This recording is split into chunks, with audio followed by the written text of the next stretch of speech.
Hi guys, and welcome to your Tarot Love Messages. Today we're going to take a look at and see why is it that the universe sent you this person into your life. Okay, so why is it that you've crossed paths with them? What is it that you need to know about this person, your connection with this individual?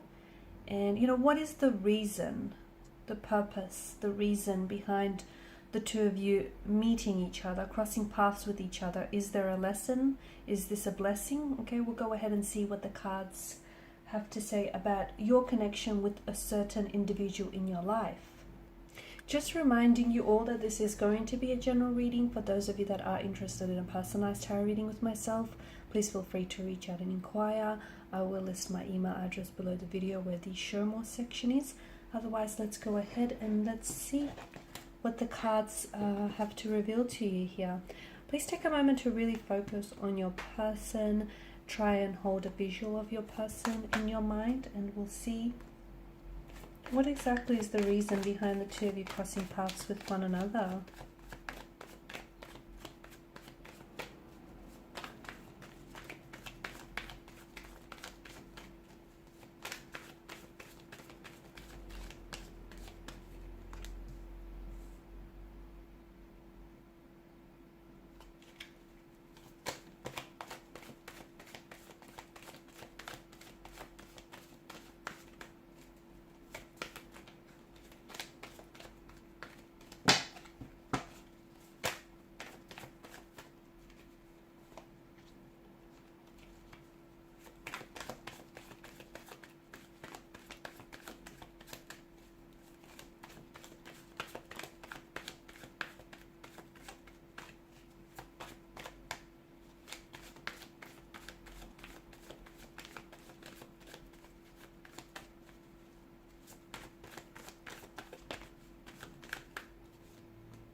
The Lover's card has flown out, but it's sort of come out upside down. So I'm going to take that as a sign that the card in particular wants to be read in reverse. And it's interesting that the two cards you do have in reverse are the Lovers and the Page of Cups. Firstly, I'm seeing that this person didn't necessarily love you the way that you wanted to be loved. Maybe they were not emotionally available. Maybe they were, incapable of meeting your needs, your expectations here when it comes to love. But I feel like what this person has taught you, okay? I feel like the reason why the two of you have crossed paths is there's a number of reasons here. So it's not just, they've come into your life for a singular purpose. I feel like there's a number of lessons to have emerged from out of this relationship and out of this emotional experience. It feels like there's a bit of an awakening. It feels like there's there's many factors why the two of you have crossed paths here. One of them being is that I feel like this person was opening your eyes to the simple fact that you have to allow the right person to come into your life, either through fate, through destiny, or through chance. Some of you in the past, or with regards to this particular individual, you have sort of tried to force. Okay, you tried to, you tried to sort of see potential partners as being the one for you.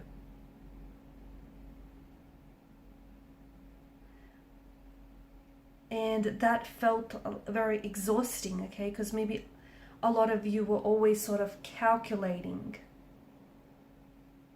And you were always looking for someone to appear.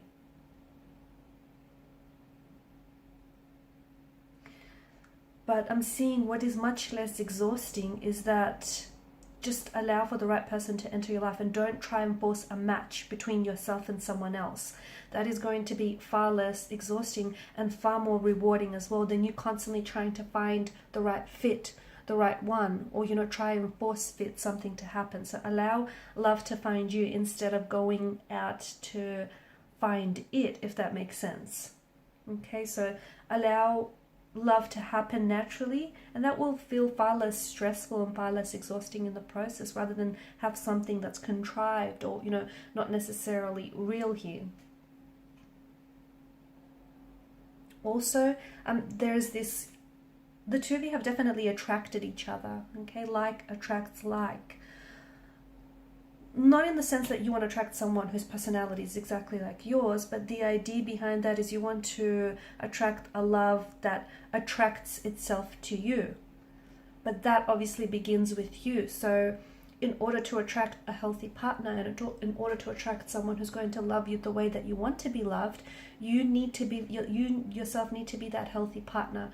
You yourself need to show yourself some self-love and some self-care.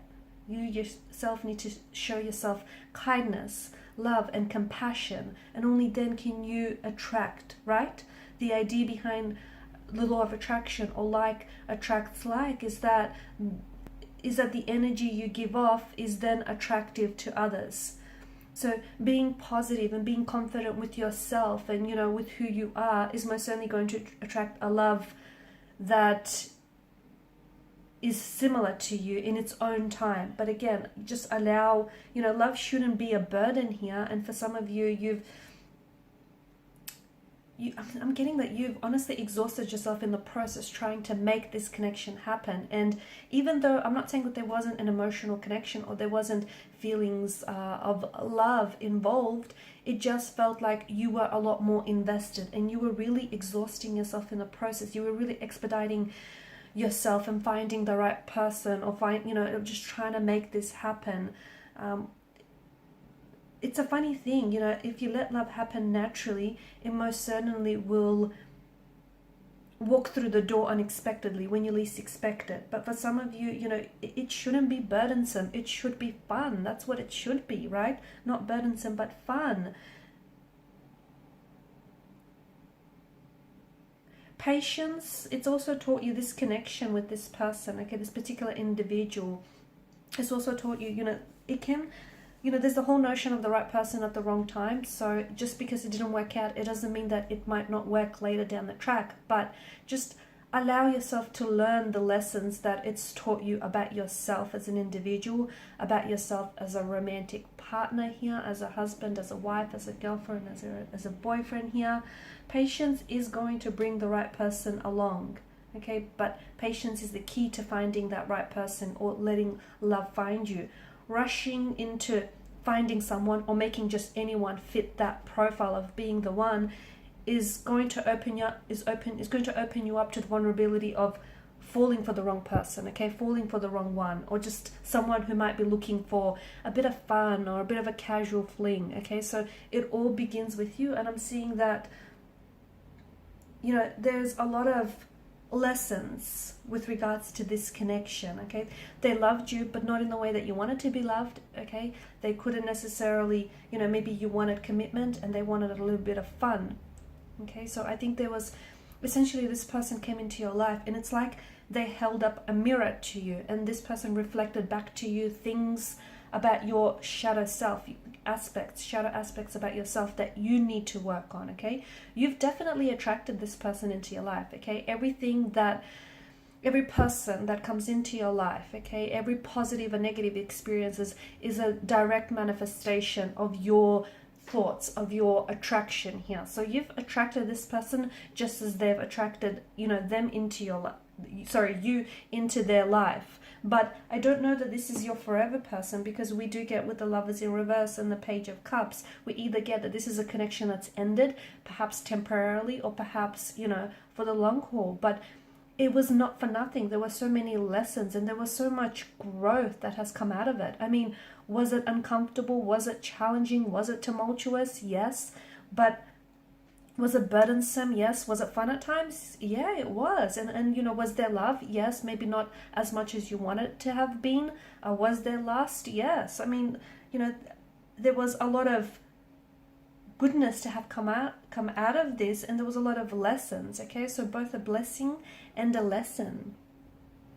These two cards in reverse tells us that there was or there is a disharmony that's present in the connection, imbalance, okay, indecision, a conflict of some sort, a turmoil, or you know, a turbulency here, okay, strong imbalance. So you're not necessarily, at one point you are on the same vibe, or you were on the same vibrational frequency, but it might not have been a positive one. Like you yourself are having self-doubts about yourself or about love and romance in general, and your energy therefore attracted this person's energy because they too shared those self-doubts, okay, about themselves or about love. And that's just an example, but on some level you've clearly attracted each other, whether on a positive or a negative level. But I can see that there is, you know, emotional maturity in their behavior and a disharmony, and it could be a case of the right person at the wrong time. It's just that I think that this person hasn't necessarily evolved to where you are at right now. The both of you are on your own unique individual journeys, and you had to cross paths because you do have a role to play in each other's journey. For some, it's just going to be, you know, they're only going to be take up a chapter of your book. For others, they may stay longer than that. They may stay till the end. They may come in and out of your life. But there's a reason why you've crossed paths, because for some of you, you know, you had to go separate ways because their part of the journey meant that, you know, it was interwoven into your destiny, and meant that you had to cross paths because they had to open your eyes to certain flaws or insecurities that you have, you know, to shadow aspects of yourself that you need to do some inner work on. And similarly, you had to do the same for them. Yes, they're lacking emotional maturity. Yes, they can't give you what it is that you need at this particular point in time. But, you know, there's so much learning and there's so much growing and evolving to come out of it. And I don't know that this person has evolved to where you're at right now. So they have to kind of play catch up. Their particular journey, I mean, everyone's journey is unique. Everyone's journey is, you know, is individual. There is no right or wrong, but it feels like this person isn't, you're not matched up in that sense, if that makes sense. I hope I'm not confusing everyone. Like, you had to cross paths, but for the time being, that's, you know, there were lessons that this person has brought to your attention, but I don't know that this person has anything else in them. I feel like this person has served their purpose for now, okay? And I think it's important that you know, don't discount or dismiss this experience, and that you open yourself up to, you know, all the lessons and the teachings that this individual brought into your life about yourself, about romance, about relationships, you know, about maybe attachment styles, because there's a lot of growth, a lot of expansion in the energies here. And it just feels like right now, your part of the journey, the part of the journeys that you're both at, they don't match, they don't overlap, they don't cross over. So this is why you have to part ways, so that they could do some inner work, so that they could do some growing, some evolving, and some learning, and you know, you could do the same. Unfortunately, this is the part of the journey which I feel like you have to undertake in solitude, at least for the time being. And it feels like when you're much more closely aligned and, you know, much more vibrational sync and frequency with one another, it's likely that your paths will cross again. I mean, they will, because I feel like the destiny of this connection has not been fully fulfilled. It hasn't been fully realized. So I do see that your paths have crossed. There is an imbalance, but I do feel like your paths will cross again. And I feel like this is something that you intuitively know and you also feel. That's why you shouldn't be scared to let them go, because essentially whoever is meant for you, whatever is meant for you, will come back, will naturally gravitate towards you. And it may take a little bit longer than you imagined, but love is patient, love is kind. So do give it the time and the patience that this relationship requires. Okay guys, and these are your messages. Thanks so much for your time, your energy. Please show your support by liking, sharing, or subscribing to the channel. Bye for now.